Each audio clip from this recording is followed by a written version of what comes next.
Corona की महामारी से बचने के लिए वैश्विक स्तर पर प्रयास तेज। प्रधानमंत्री नरेंद्र मोदी ने रूसी राष्ट्रपति व्लादिमीर पुतिन से की फोन पर बात। संयुक्त रणनीति पर की चर्चा। प्रधानमंत्री आज शाम कोरोना पर G20 नेताओं की आपात बैठक में वीडियो कॉन्फ्रेंसिंग के जरिए लेंगे हिस्सा। प्रधानमंत्री नरेंद्र मोदी ने स्थिति की गंभीरता को देखते हुए लोगों से की 21 दिनों के लॉकडाउन का पूरी संजीदगी से पालन करने की अपील। वाराणसी के लोगों के साथ वीडियो कॉन्फ्रेंसिंग के जरिए किया संवाद। कहा, स्वास्थ्य कर्मियों सहित सभी कोरोना योद्धाओं के साथ दुर्व्यवहार करने वालों के खिलाफ होगी सख्त कार्रवाई। देश भर में जारी लॉकडाउन के दौरान जरूरी वस्तुओं की उपलब्धता बरकरार रखने के लिए केंद्र और राज्यों ने किए तमाम नए उपाय। गृह मंत्रालय ने ई-कॉमर्स कंपनियों के प्रतिनिधियों के साथ बैठक कर हर मुमकिन मदद का दिया भरोसा। देश भर में कोविड-19 एक्टिव मामलों की संख्या 553। अब तक 10 लोगों की मौत। महाराष्ट्र और केरल में कोरोना के सबसे ज्यादा संक्रमित मामले। स्वास्थ्य मंत्रालय ने की बिना डॉक्टर के सलाह के कोई भी दवा न लेने की अपील। नोवेल कोरोना वायरस से दुनिया के तमाम देश लड़ रहे हैं गंभीर लड़ाई। स्पेन में कोरोना से मरने वालों की संख्या चीन से भी ज्यादा। प्रिंस चार्ल्स में भी कोरोना संक्रमण की हुई पुष्टि। स्पेन के उप प्रधानमंत्री भी कोरोना से संक्रमित। नमस्कार, आप देख रहे हैं डीडी न्यूज। मैं हूं आंचल गुलाटी गुंबर और सबसे पहले हम समाचार में शुरुआत करेंगे कोविड-19 वायरस से जुड़ी खबरों के साथ।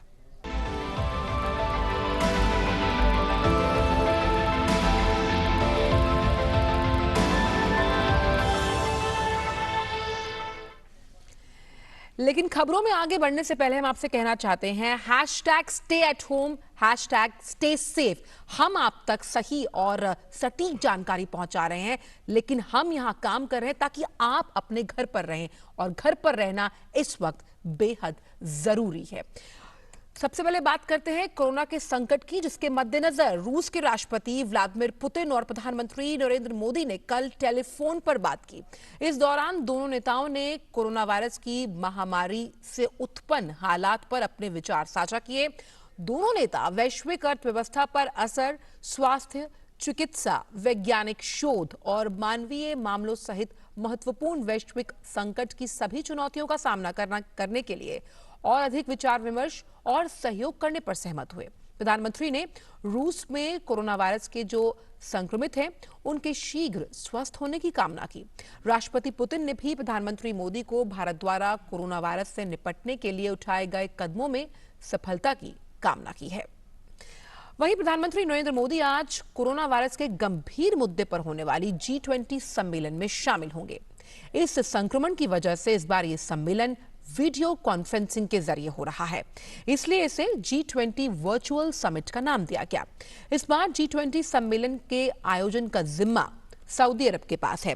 सऊदी अरब के सुल्तान सलमान बिन अब्दुल अजीज अल सऊद G20 देशों के आपातकालीन शिखर सम्मेलन की अध्यक्षता करेंगे। प्रधानमंत्री नरेंद्र मोदी ने कहा कि कोविड-19 महामारी का सामना करने में G20 एक अहम रोल अदा करने वाला है। उन्होंने कहा वे इस मुद्दे पर प्रभावी और लाभकारी चर्चा की उम्मीद कर रहे हैं। उम्मीद की जा रही है कि वीडियो कॉन्फ्रेंसिंग के जरिए होने जा रहे इस सम्मेलन में कोरोना से लड़ने के लिए एक एक्शन प्लान संभावित रूप से तैयार किया जाएगा। प्रधानमंत्री ने वीडियो कॉन्फ्रेंसिंग के जरिए अपने संसदीय क्षेत्र वाराणसी में भी लोगों से संवाद किया। ये कल की बात है। उन्होंने कहा कि कोरोना के खिलाफ जो युद्ध पूरा देश लड़ रहा है उसमें 21 दिन लगने वाले हैं। हमारा प्रयास है इसे हम 21 दिन में जीत जाएंगे। महाभारत का युद्ध 18 दिन में जीता गया था। आज कोरोना के खिलाफ जो युद्ध पूरा देश लड़ रहा है उसमें 21 दिन लगने वाले हैं। हमारा प्रयास है इसे 21 दिन में जीत लिया जाए। महाभारत के युद्ध के समय भगवान श्री कृष्ण महारथी थे, सारथी थे। आज 130 करोड़ महारथियों के बलबूते पर हमें कोरोना के खिलाफ इस लड़ाई को जीतना है। प्रधानमंत्री ने बताया कि कोरोना से जुड़ी सही और सटीक जानकारी के लिए सरकार ने व्हाट्सएप के साथ मिलकर एक हेल्प डेस्क भी बनाई है। कोरोना से संक्रमित दुनिया में 1 लाख से अधिक लोग ठीक भी हो चुके हैं और भारत में भी दर्जनों लोग कोरोना के शिकंजे से बाहर निकले हैं। कल तो एक खबर मैं देख रहा था कि इटली में 90 वर्ष में से भी ज्यादा आयु की माताजी भी स्वस्थ हुई है। वैसे मैं आपको ये भी जानकारी देना चाहता हूं कि कोरोना से जुड़ी सही और सटीक जानकारी के लिए सरकार ने व्हाट्सएप के साथ मिलकर एक हेल्प डेस्क भी बनाई है। वहीं प्रधानमंत्री ने कहा कि कहीं आपको डॉक्टर, नर्स या मेडिकल स्टाफ के साथ कोई बुरा बर्ताव करता हुआ दिख रहा हो तो आप वहां जाकर लोगों को समझाएं। कुछ स्थानों से ऐसी घटनाओं की जानकारी भी मिली है जिसमें हृदय को गहरी चोट पहुंचती है, बहुत दर्द होता है, पीड़ा होती है। मेरी सभी नागरिकों से अपील है कि अगर ऐसी कोई गतिविधि कहीं दिखाई दे रही है, इस सेवा में रत, इस महामारी से हम लोगों को बचाने के लिए जो काम में लगे हैं, डॉक्टर हैं, नर्स हैं, मेडिकल के लोग हैं, सफाई के लोग हैं, अगर उनके साथ बुरा बर्ताव होता है तो आप भी अगर वहां उस इलाके के लोगों को जानते हैं, उनको चेतावनी दीजिए,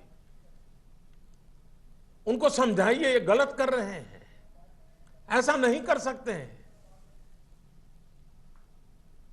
और जो भी सेवा कर रहे हैं उनकी हमने मदद करनी चाहिए और बताना चाहिए कि ऐसा नहीं होना चाहिए।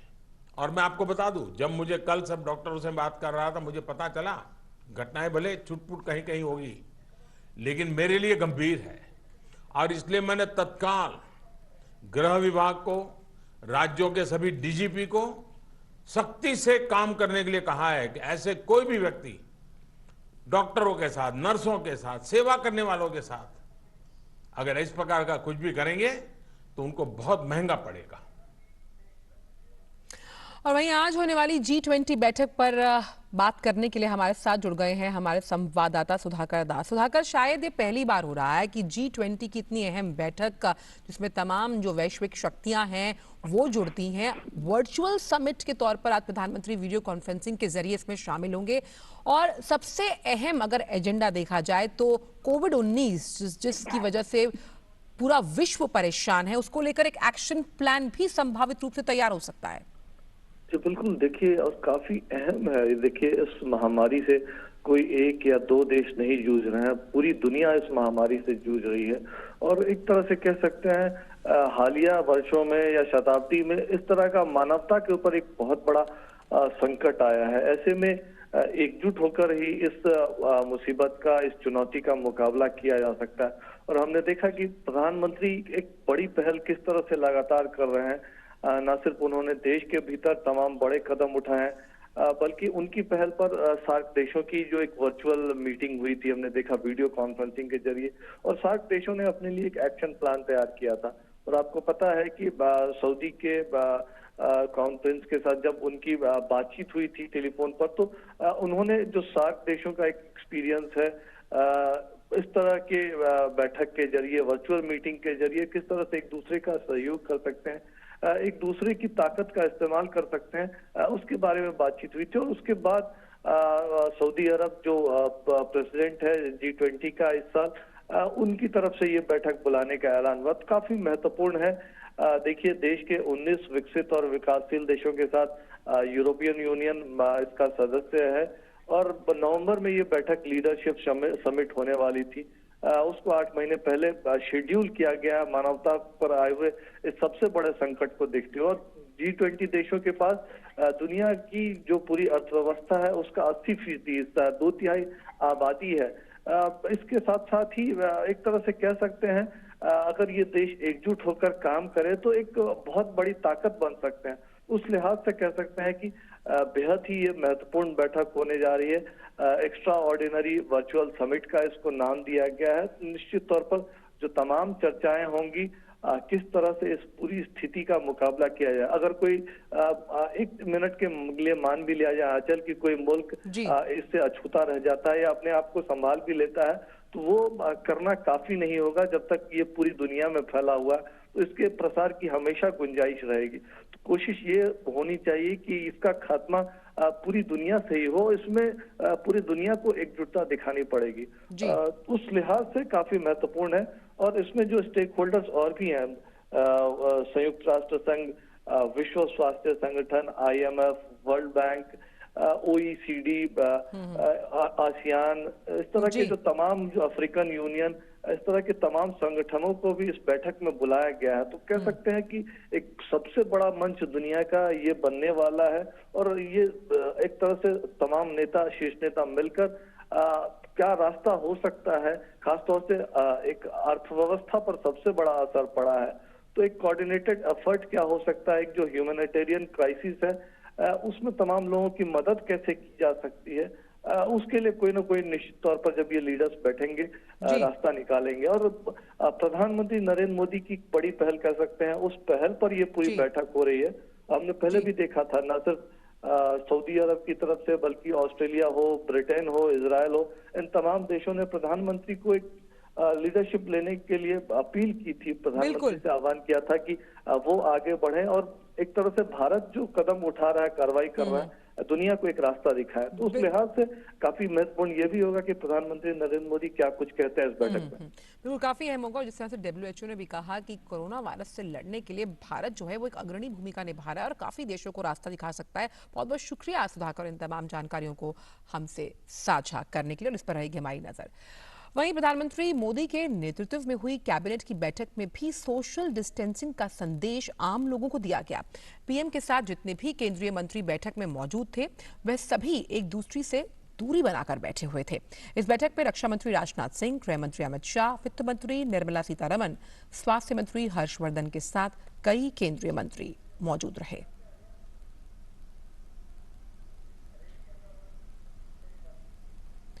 और वहीं कैबिनेट की बैठक के बाद संवाददाताओं को संबोधित करते हुए केंद्रीय मंत्री प्रकाश जावड़ेकर ने कहा कि प्रधानमंत्री द्वारा 21 दिन के लॉकडाउन के फैसले से कोरोना के खतरे से निपटने में मदद मिलेगी।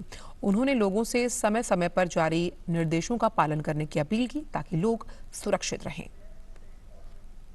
I am very sure that because of the lockdown announced by Prime Minister and followed by people of India, definitely it will have a very positive impact, and we can fight with corona like virus only through this common action, joint action. Stay at home, keep social distancing, wash your hands regularly, and if you find any symptom, immediately visit doctor. केंद्रीय मंत्री ने कहा कि सामाजिक दूरी बनाकर रखने से ही इस खतरे को निपटा जा सकता है और इसके संक्रमण का जो चक्र है यानी कि चेन है उसे तोड़ा या रोका जा सकता है। 2-3 बातें कल जैसे एकदम भीड़ की लोगों ने, जैसे आज से दुकानें बंद होगी, नहीं होगी। आवश्यक सेवाओं की सारी दुकानें रोज चालू रहेगी, पूरे 21 दिन चालू रहेगी। दूध हो, दवा हो, सब्जी हो, किराना हो, राशन हो, मांस हो, पशु चारा हो, जो भी जीवनावश्यक चीजें हैं उन सब की दुकानें चालू रहेगी। लेकिन उसमें हमें क्या करना है ये दिखाने जैसा है। गुजरात के एक टाउन में, शायद आनंद में, ये इस तरह का सोशल डिस्टेंसिंग दुकानदार ने ही गोल सर्कल तैयार किए हैं 6-6 फुट पर, और एक एक सर्कल में एक एक आदमी खड़ा रह रहा है। ये डिसिप्लिन हमें पालने की जरूरत है। एकदम वहां दुकान में जाकर भीड़ करेंगे तो सारा पर्पस ही खत्म होगा, और इसलिए ये बेहद जरूरी है कि सोशल डिस्टेंसिंग का ये नमूना है। वहीं उन्होंने ये भी कहा कि लोग अफवाहों पर ध्यान ना दें और इसी की अपील की गई है। अफवाहों पर विश्वास न करें, क्योंकि ऐसे समय इतनी अफवाहें फैलती है, इतने विभिन्न फोटो आते हैं, वो इस देश के है कि नहीं ये भी पता नहीं चलता। लेकिन इस तरह से बहुत सारी अफवाहें उठती है, उस पर विश्वास न करें। इसके लिए सही जानकारी के लिए स्वास्थ्य मंत्रालय ने जो उनका डैशबोर्ड है mohfw.gov.in वो शुरू किया है। ऑलरेडी अच्छा चल रहा है। सारी जानकारी लेटेस्ट हर घंटे की जानकारी मिलती है, और आपके कुछ सवाल होंगे तो उसका भी जवाब मिलता है। वहीं प्रकाश जावड़ेकर ने बताया कि कोविड-19 के लिए सभी राज्यों में हेल्पलाइन नंबर जारी करने की प्रक्रिया चल रही है। अभी हर राज्य को कहा है कि हर जिले में हेल्पलाइन शुरू करें। बहुत राज्यों के हेल्पलाइन शुरू भी हो गए हैं, और गृह मंत्रालय भी अपना एक खास हेल्प नंबर आज घोषित करने वाली है। वहीं राजस्थान भी इस वक्त कोरोना के गंभीर खतरे से जूझ रहा है। हालांकि राज्य सरकार ने भरोसा दिया कि लॉकडाउन के दौरान भी लोगों के जो जरूरी वस्तुएं हैं, जिनकी जरूरत रोजमर्रा के लिए होती है, उसकी कमी नहीं होने दी जाएगी। और इसी पूरी खबर पर ज्यादा जानकारी के साथ इस वक्त जयपुर से जुड़ रहे हैं हमारे संवाददाता विशाल बैरिस्टो। विशाल, जिस तरह से लगातार हम देख रहे हैं कि आप भी एक कोरोना वॉरियर के रूप में जयपुर से काम कर रहे हैं, लेकिन जिस तरह से हम जानते हैं कि अभी लॉकडाउन की स्थिति है और खास तौर पर केंद्र सरकार लगातार इस मंच के माध्यम से कह रही है कि जो जरूरी चीजें हैं, एसेंशियल कमोडिटीज हैं, उसकी पूर्ति की जा रही है। किस तरह के हालात आप देख पा रहे हैं इस वक्त जयपुर में?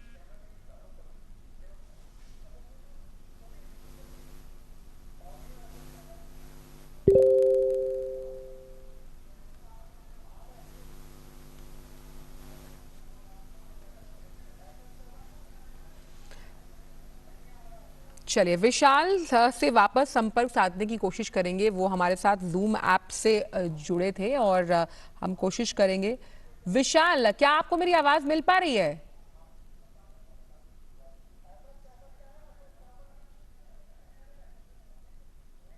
चलिए विशाल से हम वापस संपर्क साधने की कोशिश करेंगे। हालांकि हम लगातार जानते हैं कि जिस तरह से तमाम जो राज्य हैं वो लड़ने की कोशिश कर रहे हैं कोविड-19 के साथ, केंद्र सरकार और राज्य सरकारों का जो सामंजस्य है वो अपने आप में इसकी बानगी पेश कर रहा है, और कोशिशें यही की जा रही हैं जो सामान आपको रोजमर्रा के लिए चाहिए, जो केंद्र सरकार है वो तो इसे सुनिश्चित कर ही रही है, वहीं राज्य प्रशासन भी बिल्कुल मुस्तैदी के साथ ये काम कर रहा है कि आप तक वो चीजें सुनिश्चित करे जो आपको रोजमर्रा के लिए चाहिए।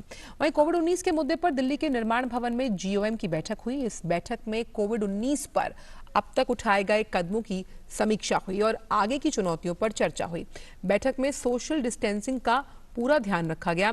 सभी लोग 1 मीटर की दूरी पर बैठे हुए थे। बैठक के बाद प्रेस कॉन्फ्रेंस को संबोधित करते हुए स्वास्थ्य मंत्रालय के संयुक्त सचिव लव अग्रवाल ने सोशल डिस्टेंसिंग पर जोर देते हुए लोगों से अपने घरों में ही रहने की सलाह दी। ग्रुप ऑफ मिनिस्टर्स के लेवल पर भी एक डिटेल मीटिंग हुई थी। सारे माननीय मंत्रियों ने इसके ऊपर कोविड-19 की प्रेजेंट सिचुएशन के ऊपर समीक्षा करते हुए ये कहा है कि जितने भी आदेश जारी किए गए हैं उनको पूर्णतः अमल किया जाए। Social distancing as a policy measure, क्योंकि हमें इस बीमारी का ट्रांसमिशन रोकना है, उसके तहत जो भी कार्रवाई की जाए उसके ऊपर हर स्टेट, हर डिस्ट्रिक्ट में 100% पूर्णतः अमल हो, उसके लिए उन्होंने आदेश जारी किए हैं। साथ ही उन्होंने ये भी कहा है कि कई लोगों को, जिनको जो विदेशों से आए हैं पिछले कुछ दिनों में, और वो लोग होम क्वारंटाइन सजेस्ट किए गए हैं, तो सब लोगों को बचाने के लिए जरूरी है कि वो जो होम क्वारंटाइन की गाइडलाइंस का पूर्णतः पालन करें। और ऐसे में अगर हमें पाया गया कि अगर वो उन गाइडलाइंस का पालन नहीं कर रहे हैं, होम क्वारंटाइन की गाइडलाइन देते हुए भी इधर से उधर ट्रैवल कर रहे हैं, तो वो इन्फेक्शियस डिजीज का रिस्क बढ़ाते हैं। तो उसके लिए भी उनके ऊपर अंडर द एक्ट कठिन से कठिन चर्या की जाएगी। वहीं केंद्र ने कहा है कि निजी प्रयोगशालाओं को उन्हीं मानदंडों का पालन करना होगा जो जांच के लिए सरकारी प्रयोगशालाएं द्वारा अपनाए जाते हैं। 118 सरकारी लैब्स हैं जहां पर कि हमारी टेस्टिंग फैसिलिटीज अवेलेबल हैं, और इसके तहत हम आज देश में करीब 12,000 सैंपल्स प्रतिदिन करने के लिए तैयार हैं। इसके साथ ही एडिक्वेट ज्योग्राफिकल अवेलेबिलिटी के लिए हमने प्राइवेट लैब्स को, जो कि NABL एक्रेडिटेड लैब्स हैं, उनको भी हमने कवर किया है। अब तक 29 लैब चेन्स को इसकी परमिशन दी जा चुकी है, और उन लैब चेन के अंडर में अभी अप्रॉक्सीमेटली 16,000 कलेक्शन सेंटर्स हैं, तो जिसके द्वारा भी जो हम कलेक्शन कर पाएंगे और जल्दी से जल्दी ये सर्विसेज प्रोवाइड कर पाएंगे। जो भी ये लैब्स हैं, इनको ICMR की जो गाइडलाइंस हैं और जो सैंपल कलेक्शंस के जो नॉर्म्स हैं कि किस किस आदमी का सैंपल कलेक्ट होना चाहिए, किस किस आदमी की टेस्टिंग होनी चाहिए, ये सारे नॉर्म्स इन लैब्स को फॉलो करने हैं। साथ ही इससे पहले भी आपको बताया गया है कि एक दवाई जो है हाइड्रोक्सिल क्लोरोक्वीन, वह दवाई हमने 2 पर्टिकुलर केसेस के लिए ही अलाउ की है, जो कि प्रोफाइलैक्सिस के रूप में काम करेगी, जो केवल दी जा सकती है हेल्थ केयर वर्कर्स जो कि सस्पेक्टेड या कंफर्म केसेस से डील कर रहे हैं, या उन कंफर्म केसेस में जिनमें कि जो उनके फर्स्ट कांटेक्ट है उनको दी जा सकती है। यहाँ मैं फिर से आप लोगों की दृष्टि में लाना चाहूँगा कि जो ये परमिशन दी गई है, प्लीज़ इसको इन लोगों के अलावा इस दवाई को कोई ना लें। ये डायरेक्शन बड़ी टेक्निकली डिफाइंड डायरेक्शन हैं, इसका पूर्णतः अमल हो। वहीं राज्यों से कहा गया कि वे सुनिश्चित करें कि आवश्यक सेवाएं और जो आपूर्ति है वो बहाल रहे।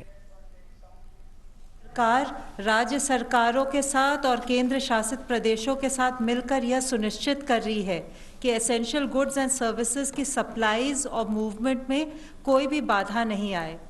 डिजास्टर मैनेजमेंट एक्ट के अंतर्गत भारत सरकार ने डिटेल्ड गाइडलाइंस निकाली हैं और राज्य सरकारों को एडवाइजरीज भी जारी की हैं जो ये स्पष्ट करती हैं कि एसेंशियल गुड्स एंड सर्विसेज सुचारू रूप से चले, किसी भी नागरिक को समस्या ना आए। वहीं देश में संपूर्ण लॉकडाउन होने के बाद जरूरी सेवाओं में लगे जो ई-कॉमर्स कंपनीज हैं, उनको आ रही दिक्कतों पर दिल्ली पुलिस के जनसंपर्क अधिकारी यानी कि PRO मनदीप सिंह रंधावा ने कहा कि जितनी भी ई-कॉमर्स कंपनियों के जो कर्मी हैं, अगर उन्हें सप्लाई करने में दिक्कत आ रही है, वो उन्हें ई-पास इशू करेंगे और पुलिस भी एजेंट्स की मदद करेगी ताकि जो जरूरी सामान है वो लोगों के घरों तक आसानी से पहुंच जाए। जानते हैं कि जो हमारी ई-कॉमर्स साइट्स हैं उनका काफ़ी बड़ा योगदान रहता है, तो अभी उनके साथ मैंने मीटिंग ली है। जो भी उनको दिक्कतें आ रही थी, इसमें तमाम जो हमारी ई-कॉमर्स साइट्स हैं जैसे फ्लिपकार्ट्स हैं, ग्रोफर्स हैं, मामा अर्थ है, स्नैपडील है, फॉर्म इजी है, बिग बास्केट है, जोमेटो है और डिलीवरी प्राइवेट लिमिटेड है। इन्होंने हमारे से दिक्कतें शेयर की हैं जो इनको प्रॉब्लम्स आ रही हैं, जो मूवमेंट में जो एसेंशियल गुड्स है उसकी मूवमेंट के लिए इनको डिटेल में हमने दिल्ली पुलिस जो इनिशिएटिव्स ले रही है उसके बारे में बताया है। जहां इनको कहीं दिक्कत आ रही है उसके लिए इनको पासेस और इशू किए गए हैं और इनको विश्वास दिलवाया गया है कि जो भी इनके डिलीवरी बॉयज़ हैं उनको हमारा दिल्ली पुलिस का स्टाफ है वो प्रॉपर सहयोग करेगा। वहीं अगर रेल सर्विसेज की बात की जाए तो भारतीय रेलवे ने यात्रियों की जो गाड़ियां हैं उनकी सेवाओं को अगले महीने की 14 तारीख तक रद्द कर दिया। इससे पहले सभी यात्री गाड़ियों का संचालन 22 मार्च को आधी रात से 31 मार्च तक स्थगित करने की घोषणा की गई थी। ये निर्णय प्रधानमंत्री नरेंद्र मोदी द्वारा 21 दिनों के लॉकडाउन की घोषणा के मद्देनजर किया गया। हालांकि आवश्यक वस्तुओं की ढुलाई सुनिश्चित करने के लिए मालगाड़ियों का जो संचालन है वो जारी है। वहीं कोविड-19 के मद्देनजर केंद्र सरकार ने देश भर के सभी टोल प्लाजाओं से कर संग्रह को अस्थायी रूप से स्थगित करने का आदेश दिया। एक ट्वीट में सड़क परिवहन और राजमार्ग मंत्री नितिन गडकरी ने कहा कि इससे आपातकालीन सेवाओं की आपूर्ति में तेजी आएगी और समय की बचत होगी। उन्होंने ये भी कहा कि सड़कों की मरम्मत जारी रहेगी और आपातकालीन संसाधन टोल प्लाजा पर पहले की तरह मौजूद रहेगा। और इसी पूरी खबर पर हमारे साथ जुड़ रहे हैं नीरज सिंह मेरठ से। नीरज, जिस तरह से साफ तौर पर पुलिस ने भी ये कहा है कि जो ई कॉमर्स वेबसाइट्स हैं उन्हें ई पास इशू किया जाएगा ताकि जो जरूरी आपूर्ति का सामान है वो लोगों के घर सुनिश्चित किया जा सके। एक कारगर कदम हम मान सकते हैं, क्योंकि कहीं ना कहीं आशंका लोगों के मन में थी कि 21 दिन का लॉकडाउन है और सामान खरीदने में दिक्कत हो सकती है अगर वो खुद बाहर जाकर खरीदना चाहें तो। देखिए, बिल्कुल ई कॉमर्स के तहत ऑनलाइन अगर आप जो सामान डिलीवर करते हैं वो आपके घर तक पहुंचेगा। और जो तमाम राज्यों की पुलिस है वो इस तरह के जो कदम है वो उठा भी रही है और उसका जो असर है वो दिखाई भी दे रहा है। कल जिस तरीके से नोएडा पुलिस ने भी इस बात का जिक्र किया था कि चाहे वो जोमेटो के थ्रू हो या जो भी ऑनलाइन कॉमर्स है उसको बढ़ावा दिया जाएगा और उनकी सर्विसेज को किसी भी तरीके से नोएडा के अंदर रोका नहीं जाएगा। इसी तरीके से देश के अलग अलग हिस्से में जो पुलिस है वो लगातार काम कर रही है। मैं इस समय मेरठ की जो सब्जी मंडी है वहां पर मौजूद हूँ। आप मेरे पीछे देख सकती हैं कि जो लोग हैं, जो शॉपकीपर हैं, वो लगातार यहाँ पर जो मंडी है वहां पर पहुंच रहे हैं, क्योंकि मंडी में जरूरत की तमाम जो सब्जियां हैं वो मौजूद है। इसके अलावा जो आटा दाल जैसी चीजें हैं वो यहाँ पे मौजूद है और यहीं से जो दुकानदार हैं वो अलग अलग मोहल्लों में लेके जाते हैं ताकि लोगों को जरूरत की जो चीजें हैं वो मुहैया कराई जा सके। अगर आप देखें तो ये मेरठ की नवीन मंडी है और यहाँ पर बड़ी संख्या में जो लोग हैं, जो खास तौर से जो दुकानदार लोग हैं वो यहाँ पर पहुंच रहे हैं और जरूरत की जो तमाम जो चीजें हैं उनको खरीद रहे हैं। यानी सरकार की जो कोशिश है वो लगातार जारी है और सरकार की पहली कोशिश यही है कि जो जरूरत की चीजें हैं वो किसी भी तरीके से बंद ना हो और लोगों तक पहुंचे। कल हमने मेरठ के तमाम अलग अलग हिस्सों में जानने की कोशिश भी करी थी कि जो चीजें हैं, चाहे वो दवाइयां हो, पेट्रोल पंप हो, इसके अलावा गैस एजेंसी हो, वो सभी खुले हुए थे और लोग वहां से ना जाकर जो दवाइयां और दुकानें, बहुत सारी दवाइयां में इस तरह की व्यवस्था की है कि वो अपने मोबाइल नंबर दे रहे थे कि अगर आप फोन करेंगे तो वो घर तक दवाइयां पहुंचाएंगे। तो किसी भी तरह की कोई कमी नहीं है लोगों को। बिल्कुल, बहुत अहम बात आपने कही कि जिस तरह से लगातार सुनिश्चित किया जा रहा है जो एसेंशियल सर्विसेज है वो खुली रहेंगी और लगातार इसकी आपूर्ति सरकार द्वारा की जाएगी। बहुत बहुत शुक्रिया नीरज इन तमाम जानकारियों को हमसे साझा करने के लिए। लेकिन एक बार फिर हम इसी मंच के माध्यम से आपसे अपील फिर से करना चाहते हैं। हम काम कर रहे हैं आपके लिए, लेकिन आप रहिए #StayAtHome, #StaySafe। और समाचारों में फिलहाल इतना ही। दीजिए इजाजत, नमस्कार।